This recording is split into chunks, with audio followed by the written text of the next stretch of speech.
Olá a todos, vamos tratar hoje com vocês a estrutura do artigo para o CNPq. Vamos observar o seguinte. Primeiro ponto, nós temos normalmente um artigo dividido em três grandes partes. A primeira grande parte é a parte dos pré-textuais, depois nós temos os textuais e, logicamente, os pós-textuais. Vamos tratar inicialmente com vocês a questão dos pré. Os pré-textuais, eles são normalmente numa quantidade, em termos de tamanho, menor do que o restante do texto, e ele tem algumas partes. A primeira delas é o título e ou subtítulo. Observem que, novamente, aqui, é importante ter em mente que o título e subtítulo nós deixamos para fazer ele ao final. Nós podemos até ter um título tentativa, mas é importante ter em mente que o título definitivo e o seu subtítulo, se for necessário, somente será feito no finalzinho do artigo, quando ele estiver praticamente pronto. Então, o primeiro grande tópico do meu pré-textual é o título e o subtítulo. Depois, o próximo será o nome do autor. Não se esqueçam que um artigo ALI para o CNPq, o autor é somente o agente local de inovação. O orientador aparecerá apenas com o nome abaixo um pouco do nome do ALI, e aparecerá como orientador apenas.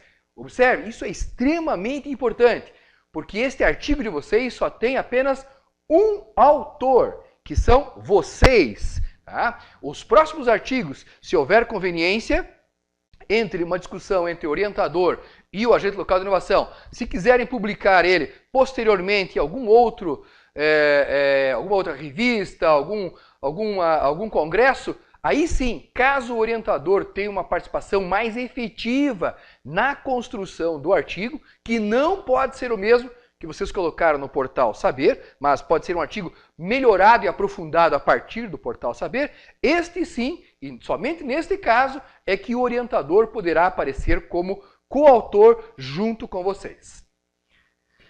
O outro tópico que nós temos ainda de elementos pré-textuais é o resumo. E o resumo também nós fazemos ele somente ao final, de maneira que depois que nós lemos todo o artigo, extraímos dali os pontos mais importantes e trazemos para o resumo, que é o grande chamariz, é aquele elemento pré-textual que atrai o leitor para o seu trabalho. E finalizando, os elementos pré-textuais, nós vamos ter as palavras-chave. Normalmente 3, 4 ou 5, mas normalmente 3 palavras-chave que traduzem da melhor maneira possível o artigo para quem está fazendo uma busca numa base de dados ou algo assim.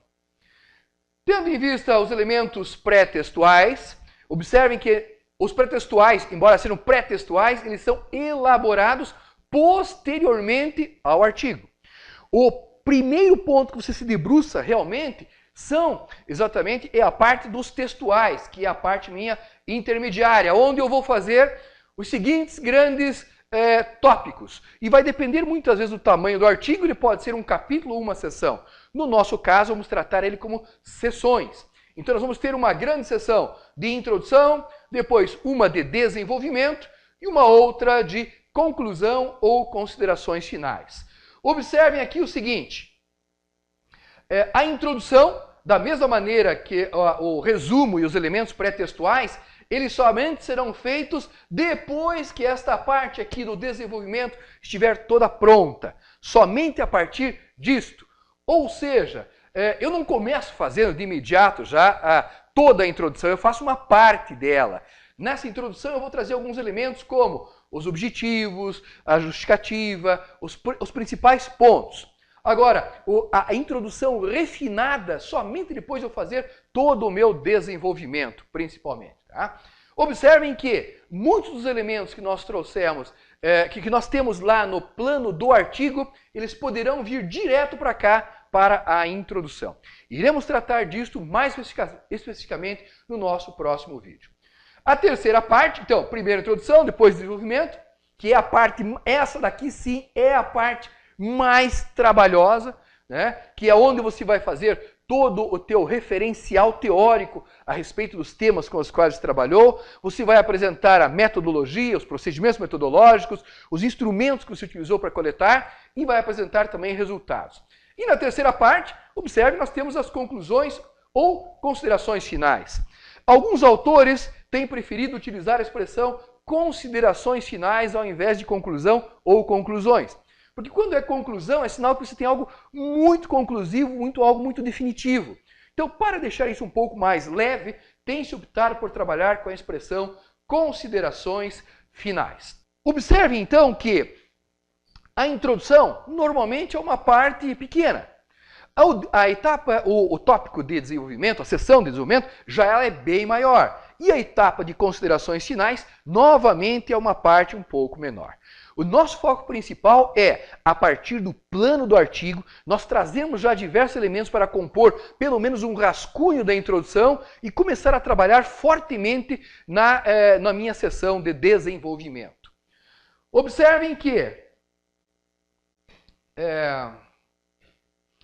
nos pós-textuais nós vamos ter o seguinte: os agradecimentos. E aqui os agradecimentos são principalmente para quem deu suporte para vocês, Sebrae, CNPq e organizações, suponhamos um sindicato, uma associação regional que deu suporte para vocês.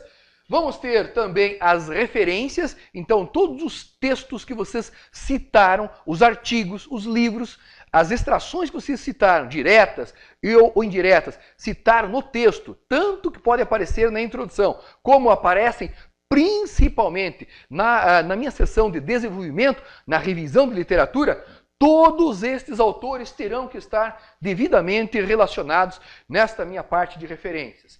Depois disso, um glossário, caso venha a ser necessário, suponhamos que no setor ou no segmento no qual você está atuando, seja necessário um conjunto de temas muito específicos, alguns termos muito específicos. Esses termos eles podem vir aqui para o glossário e compor uma lista explicativa para o meu leitor. E para terminar, nós temos, dentro dos meus elementos pós-textuais, o apêndice ou apêndices. Apêndices são aqueles instrumentos, os materiais que você elaborou. Então, o apêndice é tudo seu, é teu, ele é numerado em ordem alfabética. E depois também os anexos. Anexos são elementos produzidos por outras organizações, outras pessoas, e que você traz para deixar aqui no final do teu artigo, de maneira a facilitar o entendimento pelo leitor.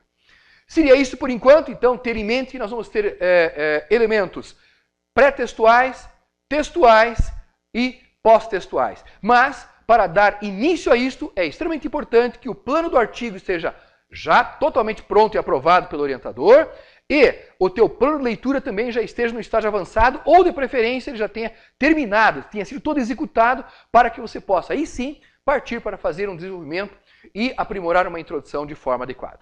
Seria isso por enquanto, nos vemos no nosso próximo vídeo.